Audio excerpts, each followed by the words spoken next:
Welcome to Betrayal Narrative X. All these years I raised my children, considered them my own, was proud of them, worried about them, loved them with all my heart. And all this time she knew the truth, but she kept looking me in the eyes, smiling, saying that she loved me. I would have lived this lie if it weren't for one incident, if not for one brief conversation, after which my world cracked at the seams. They're nothing like you, Lawrence. I never thought that one day I would be at a point where I would doubt my own children. I never imagined I'd look at their faces and see alien blood in them. But here I am standing in front of a laptop screen. On the screen, the DNA test gave an unequivocal answer. I am not the biological father of any of them. I blink a few times, hoping the numbers will change, but they stay the same. 0% relatedness. Not to a son, not to a daughter. My eyes run over the text of the report, but each word only gets me further. There can be no mistake. The lab is well known, certified, 100% trustworthy. Everything inside is empty. The world is shrunk to a few lines on a screen, and I can't hear or feel anything anymore. How many times have I told myself that these are just my silly suspicions? How many times have I convinced myself that these thoughts are the result of fatigue, of paranoia, of stupid jokes from friends who kept insinuating that the kids didn't look like me? Are you sure these are yours? My best friend Dan once asked, looking at a picture of my son. At the time, I brushed the phrase off, even laughed. How could such a thought even be allowed? I was sure of Judy, of our family, that we had everything right and honest. But apparently, I was an idiot. I get up from the table and start pacing around the room, as if that will change anything. I feel like screaming, like throwing my laptop at the wall to get some kind of release. But I don't. I don't want the kids to hear anything. How am I supposed to look at them now? How do I go on knowing that I'm not their real father? All this time I've loved them, cared for them, protected them, been a real father to them. And now what? Can I just turn love off like a light switch? I grabbed the arm of the chair to keep my balance. A wild, unbearable pain throbbed inside me. What am I supposed to do now? I hear the front door slam, and I realize Judy is back. At that moment, I want to take the test and throw it in her face. I imagine her reaction, confusion, fear, maybe even an attempt to deny it. But no matter what she says, it won't change anything. I leave the office and head into the living room. Judy undresses, puts her bag on the floor, and asks me, "Hey, how was your day?" I feel like asking her how she could look me in the eye for so many years and lie to me. But I hold back. "We need to talk." My voice sounds hoarse, and it catches her attention. She raises her eyebrows, turning slowly toward me. Is something wrong? I take a deep breath.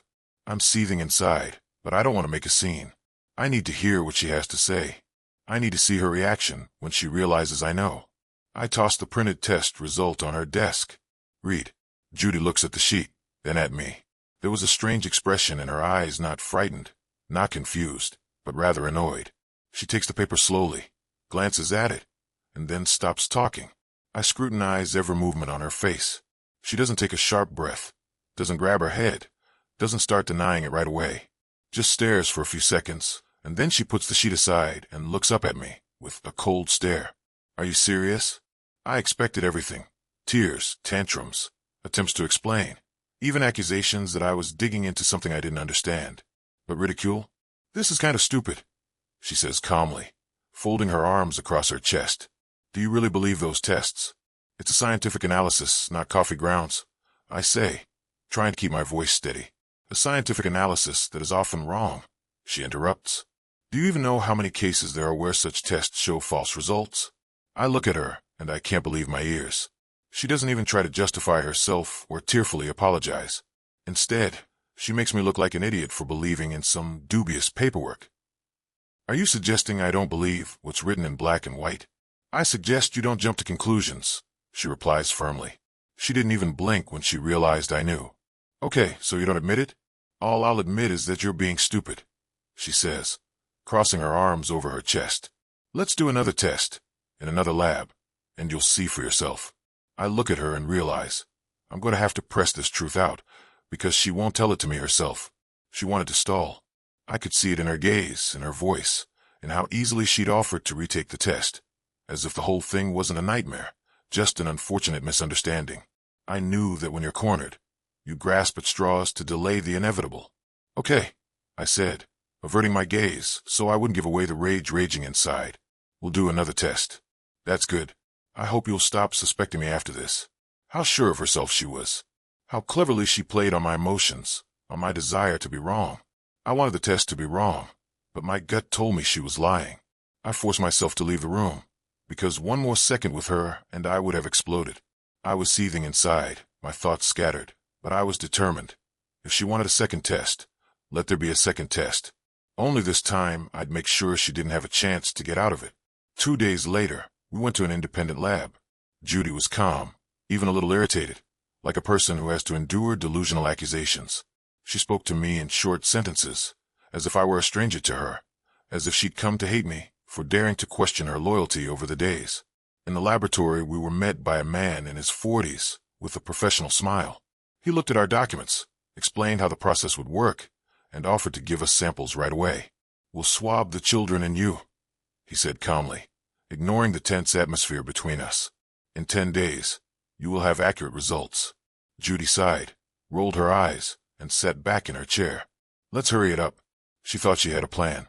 She believed she could lie again or, if need be, somehow influence the outcome. But I was prepared too. Before we came here, I took DNA samples from the kids myself and sent them to another lab that Judy didn't know about.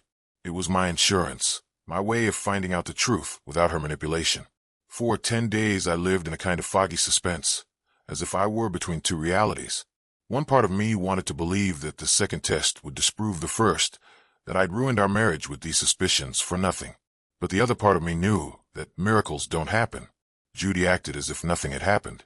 She cooked dinner, talked to the kids, even smiled at me sometimes, as if we weren't on the edge of an abyss. She didn't apologize, didn't try to explain herself, just waited for me to accept it. And when I received 2 envelopes with the results, one from the official laboratory where we traveled together, the other from the one where I had sent the samples secretly, I felt that I was finally holding the undeniable truth in my hands. I opened the first envelope. My heart was pounding in my chest, but I already knew what I was going to see. 0% kinship. I grinned, not because I was amused, just nervously relieved. I opened the second envelope. 0% kinship. I walked into the living room and dropped both envelopes in front of Judy. 2 tests. 2 labs. Same results. "You gonna deny that, too?" She looked at me, then looked back at the papers, but her face didn't change. No fear, no remorse, just an empty, cold mask. "So it's true," she said evenly, and leaned back on the back of the couch. "Is that all you're gonna say?" She sighed, ran her hand through her hair as if considering an answer, and finally looked me straight in the eye. "You're not going to leave them, are you?" "What the hell are you talking about?" "About the children, Lawrence," she said, and there was a sudden softness in her voice. "It's not their fault. They love you. You've been a father to them all their lives. Don't you care what the papers say?" Anger flared up inside me with renewed vigor. "Don't you care?" I repeated, feeling my blood boil. "You betrayed me. You deceived me for years, and now you just want me to pretend like nothing happened?" She didn't answer. She just stared at me, as if studying me to see how far I'd go. "Who is he?" I asked. "It doesn't matter. Not for you. It's important to me." "Okay," she said quietly. "It was one person. 2 times. I didn't intend to, but it happened. I didn't know what pissed me off more, her indifference or the fact that I still loved those kids. I'm leaving. I knew I had no choice. To stay there would have been to willingly become a laughingstock, a man who would agree to any lie to preserve the illusion of family. But what now? Where'd I go if everything I loved turned out to be a lie? The car stood by the curb, wet with raindrops. I got behind the wheel, but I didn't start the engine. I just sat in the dark, listening to my own breathing. I used to have meaning, purpose, a home I worked for, a life I was proud of. And now all I had left was the truth, which I hated with every fiber of my being. I wanted to go far away, erase everything about Judy from my mind, block her number, never see her face again. But I knew I couldn't. The kids, as much as anything, they were my family. I closed my eyes and ran my palms over my face. What the hell? Why couldn't I just get angry and forget? Why did I still have this feeling in me, an affection, a concern, some irrational love that couldn't be destroyed even after such a betrayal? The next day, I checked into a small hotel outside the city. The apartment where Judy and I had lived now seemed like something foreign to me, something repulsive. I didn't even want to pick up my things. The phone was on a nightstand, and the screen glowed with incoming messages. "Lawrence, we need to talk. Please don't make a rash decision. You promised the kids you'd be there for them. I know you're hurting, but you're still a father. I read these posts and felt things boiling up inside me. What a hypocrite she is. How dare she even dare to address me, pretending as if she still had the right to demand something. I tossed the phone aside and lay back on the bed. But even with my eyes closed, I could see their faces in front of me. Not Judy's, but the kids. How do they feel now? They don't understand anything. They're just waiting for me to come back, like always. How the hell can betrayal undo years full of love? I squeezed my eyes shut harder, but the thoughts kept drilling into my brain. And if I leave, how will that change their lives? They are small, but not small enough to not notice the disappearance of the man they called Daddy. They will be looking for me, asking where I've gone, trying to figure out what's wrong with them. Although it was not their fault, the children were not to blame. And that became the cruelest truth I tried to deny. It was 3 days before I got my thoughts together. I didn't answer the phone. I didn't get in touch. I just existed in some gray void.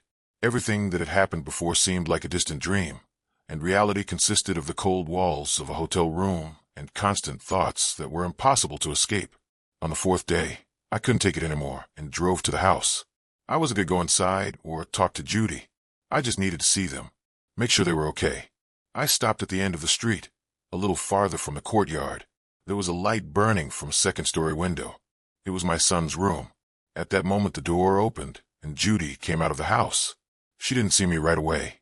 She stood on the porch with her arms crossed, staring into the street as if waiting for someone. Then her eyes fell on my car. Our eyes met. I don't know what she saw on my face, but her expression changed. There was no anger, no irritation, not even regret, just emptiness. I was about to leave, but suddenly I heard a voice. Daddy? I shuddered. The sun peeked out from behind the door. Something shivered inside. His voice, his face. I felt like I didn't have the right to be called that anymore, but I was still Daddy to him. You're back? He asked, stepping toward me. I didn't know what to say, and I realized I couldn't just disappear anymore. I stood there, not moving, not knowing what to say to my son. His eyes shone with joy. His voice was hopeful, as if he didn't even doubt that I would return. He looked at me the way children look at their parents unquestioningly, with trust, with complete confidence that I would always be there for him. But I knew the truth. I wasn't his father. I looked at him and felt something break inside. All these years I had taught him to ride his bike, read him bedtime stories, sat by his side when he was sick. I had been to him what a real father should be. But now I knew it was all a lie. Dad, he said again, with a hint of doubt in his voice.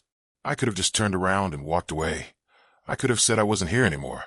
I could have erased myself from their lives. But I couldn't bring myself to do it. I got down on one knee to be level with him. How are you, buddy? I asked, trying to keep my voice steady. He smiled broadly, as if I'd never left. I'm fine. Mom said you were on a trip, but I knew you'd be back. Judy said I was on a trip, so she didn't even bother to explain why I disappeared. She just kept lying, hoping the kids wouldn't suspect anything. I looked at her, but she didn't look away. Can we talk? I asked quietly. She nodded and, without a word, went into the house. As much as I wanted to close that door forever, I realized it wasn't that simple. The living room was the same as the day I'd left. The things were in their proper places. The smell familiar, almost familiar, but it all seemed alien now. You told the kids I was on a trip, I said, feeling the anger growing inside with each passing second. What was I supposed to say? She shrugged. That their father ran away because he couldn't handle the truth. I took a deep breath, so I wouldn't say something I'd regret later. You have no right to call me their father. She looked me straight in the eye, her lips twitching and a hint of a chuckle. Is it? Then who is it? Their real father? You don't even know who he is. Her words hit harder than I expected. She's right. I didn't know. And what's worse, I was scared to find out. They love you, Lawrence, she continued quietly. Nothing has changed for them. You're gone, but they still expect you to come back. And if you think you can just disappear, you're dead wrong. What do you want from me, Judy? I want you to decide for yourself what you want. I knew she was manipulative. I knew she was playing on my emotions. But damn it, she was right. It's not the kid's fault. But if I stay, can I forget the truth? I knew I couldn't forget the truth. But I couldn't disappear completely either. My son looked at me with such confidence, such pure faith, that I had no right to betray him. I could hate Judy. I could be angry at myself for being naive. I could kill myself for living in an illusion. But children were not to be victims of her lies. I'll stay. But that doesn't mean I'll forgive. This woman buried my past life, but I won't let her control my future. She fooled me, used me, made me a laughingstock, but now it's time for me to play my game. I looked at her, and she seemed to realize that I had made my decision. Are you staying? For the kids, I answered dryly, trying not to look into her eyes. That's right, she said and got up from the couch. They missed you. I missed them too. But that didn't mean I'd forget who their real father was, and I would find out. I lived in this house again, but I was no longer the same person. I used to come here with a feeling of coziness, warmth, with the certainty that this was my family, my world. Now it was different. I watched Judy in silence, her movements, her gestures, her words. She didn't look remorseful. She didn't apologize, didn't try to explain, didn't cry, didn't make excuses. She just went on with her life, as if nothing had changed. And that pissed me off more than anything. How do you sleep at night? I asked her once when we bumped into each other in the hallway. She grinned slightly and looked me straight in the eye. Same as always, Lawrence. And you? I didn't answer anything. I reconstructed details in my head that once didn't seem important. I searched for moments that could lead me to the truth, and soon I found the first trail. An old laptop that had been gathering dust in a closet for a long time held much more than one might expect. I stumbled upon it by accident while pulling out a box of winter stuff. It was plugged in, but hadn't been used in a while. Curiosity got the best of me. I opened it up and found that Judy had never bothered to clean up the old files. Folders of photos, documents, videos. Everything that seemed like a normal family chronicle was now perceived differently. I opened a folder of photos from the last 7 years. Leafing through the pictures, I looked for any clue. And suddenly I found one detail that alerted me. The same man appeared in several of Judy's corporate photos. He wasn't the center of attention, but he was always there. His gaze, his facial expressions, his gestures, everything about him gave away more than a friendly attitude. I didn't know him, but I felt he was important. I scrolled further and saw another picture that made me think. Judy was sitting at the table, and this man was standing behind her back, leaning in a little too close. There was a smile on his face, and her eyes looked down, as if she didn't want anyone to notice their closeness. And now he was going to find out everything. Later that evening, I waited for the right moment. Judy was in the kitchen, and the kids were asleep. I walked in and sat at the table, watching her. You worked at that firm for almost 5 years, right? She turned around, frowning slightly, but quickly hid the emotion. Yeah. Why? I just remembered. I shrugged, pretending the question was casual. Did you hang out with anyone particularly close to you there? She froze for a second, but then shrugged calmly. Everyone, I guess. It was a small team. And this guy. I paused, savoring the moment. What was his name? Tall, blonde hair. Judy turned to me, and I saw the real emotion in her eyes, tension. She realized I was digging into the past. Are you starting again, Lawrence? Her voice sounded annoyed, but I didn't need anything more. I already knew I was right. Just curious, I replied with a slight smile. I don't want to talk about it. Of course you don't. Lawrence, you promised. I didn't promise anything. Now I had a name, and I wanted to find it to find out the truth. I wasn't going to throw around accusations without hard evidence. Suspicion was one thing. The undeniable truth was another. I needed more information, and I knew where to find it. Judy was obviously nervous when she heard about the man, but that wasn't an admission. She could have continued to be sly. She could have continued to lie. She could have tried to lead me away. But I was no longer naive. I waited until she was asleep, then sat down at the laptop again. My gaze darted through folders, photos, files.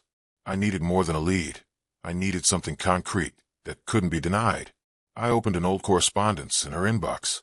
There were too many letters, but I was looking for a certain name. And soon I found him. The emails dated back 6 years, right around the time our son was born. Most of the messages were ordinary, work correspondence, neutral topics. But I knew how people hid secrets. No one writes about infidelity in plain text. I kept reading until I came across a letter that took my breath away. You know, things have changed. I can't just pretend it never happened. You feel it as much as I do, don't you? The message was sent from an address that wasn't listed in her main contacts. I opened Judy's reply. Do you realize what you're saying? We both knew it was wrong. I can't. I'm married, I have a family. Everything has to stay in the past. I kept digging and found another letter sent a month after my son was born. I don't know how to live with this now. Did you see his eyes? He looks just like you. Hell, I can't deny it. Lawrence doesn't suspect anything, but I have a feeling it won't last long. Judy herself admitted it in the letter. She knew about it. She saw his traits in him, but still continued to live with me, pretending everything was normal. I closed my eyes, trying to deal with my emotions. I no longer felt anger, only boundless, all-consuming frustration. I went back to the letter and read the sender's name, Stephen Cross. I didn't know the man personally, but the name seemed familiar. I remembered that he worked for the same company as Judy. They were often at the same events, but I had never paid attention. I found his social media profile. He had a family, a wife, 2 children, a happy life in pictures. Except there was one problem. One of his kids looked too much like my son. This man went on with his life as if nothing had happened. Judy kept silent all these years because she was afraid the truth would shatter her world. But Stephen, did he know? I scrutinized his page. For the last few years, he had been working in another city, moving with his family. But before that, during the period when my son was born, he lived here, literally a few blocks from us. I scrolled down the page until I came across another confirmation. Photo. He was with a little boy on it, and I realized I was looking at my son's brother. I heard Judy's voice in my head again. Don't you care what those papers say? It was easy for her to say. Now I had to decide what to do with that truth. I couldn't just leave it at that. Now I had a name. I had proof. I had an understanding of what had been going on behind my back all these years. I could pretend I hadn't learned anything. I could try to forget. I could move on with this weight in my chest. But in that moment I realized I didn't want to let go of that truth for nothing. I have to see him. Look into the eyes of the man who ruined my marriage, who slept with my wife, who gave birth to children I thought were my own all these years. I opened his profile again and found the address of the company where he worked now. The office was in a neighboring town, 30 minutes away. Part of me wondered if I should do it, but another part of me was already making up my mind. I was going there. I wanted to find out if he'd known all along, or if he'd been living in ignorance like me. 40 minutes later, I was standing in front of the office building, feeling a deafening, crushing anger building up inside. I didn't know what this conversation would be like. I didn't know if I could control myself if he started making excuses, or worse, if he started laughing in my face. I entered the building, walked up to the receptionist's desk, and calmly asked, "Is Stephen Cross in place?" The girl behind the counter glanced at me, then looked at the computer. "Yeah, he's in his office right now. Do you have an appointment?" "No, but tell me it's a personal question." She nodded and picked up the phone. "What's your name?" "Lawrence." She said something into the receiver, then looked up at me. "He can take you in.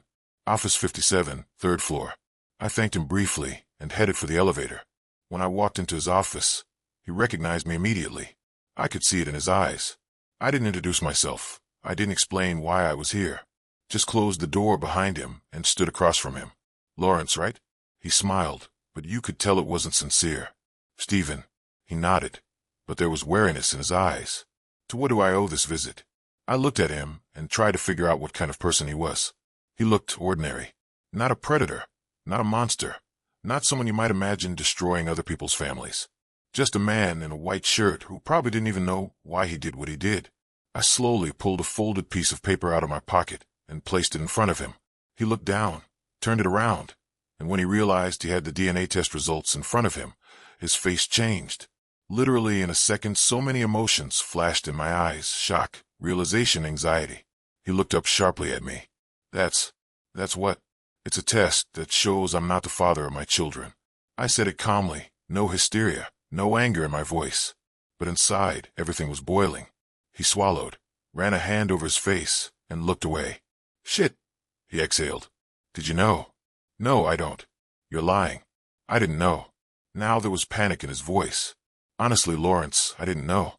I looked at him in silence. Did I want to believe? "Shit," he muttered again. "Shit, shit, shit." "How did it happen?" I asked, even though I already knew the answer. He stopped, took a deep breath, and looked at me with bitterness in his eyes. "It was a long time ago. I don't know how to explain it." "Try it." He rubbed his face as if trying to gather his thoughts. "It was a corporate party. Too much alcohol, stupid decisions. We didn't plan it. It wasn't an affair. It wasn't something that lasted for years. It just happened. She She told me later that it was a mistake, that she loved you, that she'd never tell you, that it was all in the past. And you didn't ask if she could have gotten pregnant? I didn't even think about it, Lawrence. I was sure she was in control. They both just buried the story without thinking that one day the truth would come out. You have a son, Stephen, I said, looking at him coldly. And you've lived all these years without knowing it. Shit, now you know. I was about to leave, but he suddenly looked up. What are you gonna do? I didn't answer and we parted ways. I left. I walked out of the office, feeling everything inside me turn upside down. I'd found the truth, gotten to the bottom of it, but it didn't make me feel any better. All along the way, I had hoped that knowledge would give me control, that by uncovering the mystery, I could move on. I was on my way to my children.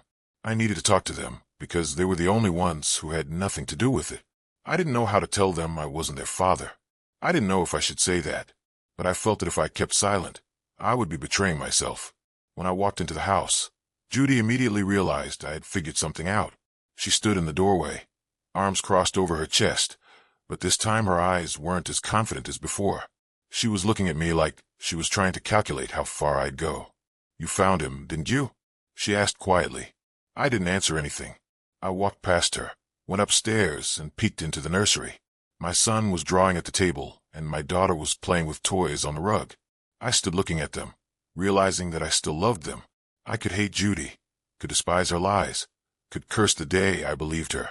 But these two were my children, even if not by blood. Daddy. My son raised his head and immediately ran to me. I crouched down and put my arms around him, pulling him tightly against me. Hey, buddy, I said quietly, feeling a lump in my throat. I looked at my daughter, but she was still playing, not realizing what was going on. Dad, you're so weird. My son frowned, looking into my face. I took a deep breath. Listen to me, kid. I took his hands gently, feeling my fingers tremble.